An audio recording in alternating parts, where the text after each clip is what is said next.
समूह मैं एनए थरपारकर 215 पर इलेक्शन लड़ रहा हूं और आज़ाद इलेक्शन लड़ रहा हूं।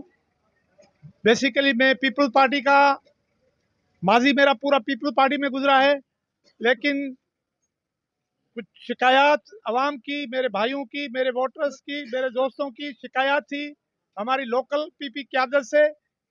उस वजह से हमने मिलकर फैसला किया, मेरी कम्युनिटी समा और दूसरे हमारे दोस्त सर पार करके उन सब लोगों ने मुझे मजबूर किया कि आप आएँ, आगे आएँ, हमारी रहनुमाई करें। हम परेशान हैं, हमारे काम नहीं हो रहे, हमें कोई लिफ्ट नहीं मिल रही, हमें कोई इज्जत नहीं मिल रही।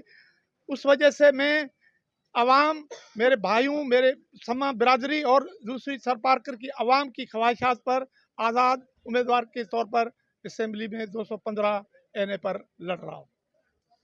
सर पारकर के मसाइल बहुत सारे हैं। हमारे पास पीने के पानी का बड़ा मसला है, रोड्स का मसला है, बिजली का मसला है।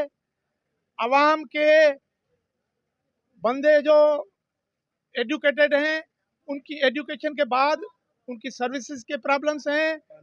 पानी साफ पानी नहीं है, मीठा पानी नहीं है। पानी के बगैर तो जिंदगी गुजारना बहुत मुश्किल होती है। तो यही प्रॉब्लम है। उस वजह से सेहत के लिए भी हमारे पास बहुत से प्रॉब्लम्स हैं। तो ये सब प्रॉब्लम्स आवाम की शिकायत सुनकर हमने फैसला किया कि हम इलेक्शन में लड़ें और आज़ाद तौर पर एनए की इलेक्शन में सर पारकर की